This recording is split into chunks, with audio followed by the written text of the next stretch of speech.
Halo semuanya, namaku adalah Ibu Akmil. Selamat datang di channel Bangsa Indonesia.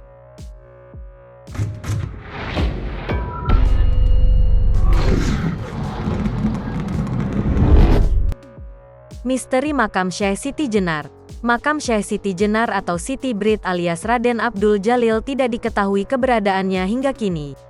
Dalam suluk Syekh Siti Jenar disebutkan bahwa Siti Jenar meninggal setelah menguraikan ajaran tasawuf atau sufisme kepada Wali Songo.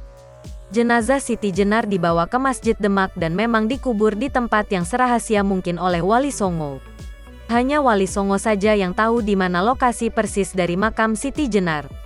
Saat jenazah Siti Jenar memancarkan cahaya dan berbau harum, Syekh Maulana memerintahkan Sunan Kudus untuk mengganti jenazah Siti Jenar dalam peti dengan seekor anjing. Sunan Kudus lantas mencari dan menangkap seekor anjing yang kurus dan berciri loreng kemerahan. Anjing itu lantas dibunuh dan dibawa ke Masjid Demak. Para Wali Songo menurut suluk itu menggali liang lahat di dalam masjid. Jenazah Siti Jenar yang diambil dari peti kemudian dimasukkan dalam liang lahat dan ditutup dengan tanah. Sementara itu, peti Siti Jenar yang kosong diisi anjing yang ditangkap dan dibunuh Sunan Kudus. Peti Siti Jenar yang diisi anjing itu kemudian dipertontonkan kepada raja, pejabat dan masyarakat Demak. Mereka yang melihatnya bahwa peti itu berisi anjing kemudian mengganggap dan menyebarkan berita bahwa jenazah Siti Jenar yang dinilai berpaham sesat dan murtad itu telah berubah jadi anjing. Dapat dikatakan berdasarkan versi suluk diketahui makam Siti Jenar ada di dalam Masjid Demak dengan lokasi persisnya yang tidak diketahui karena dirahasiakan Wali Songo.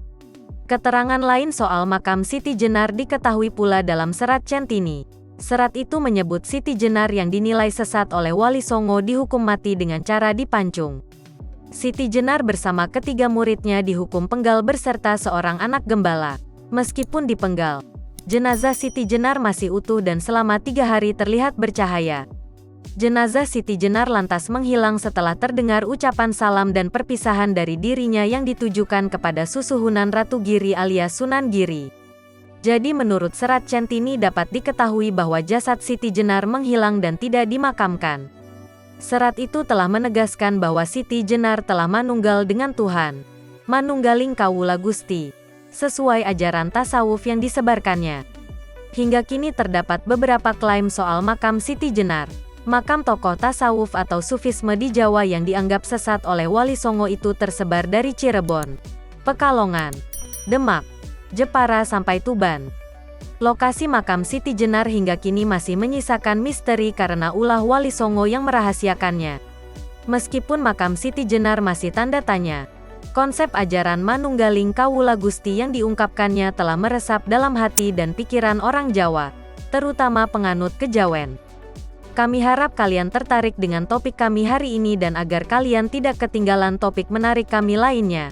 Jangan lupa untuk subscribe dan tekan tombol loncengnya. Namaku Ibu Akmil dari channel Bangsa Indonesia.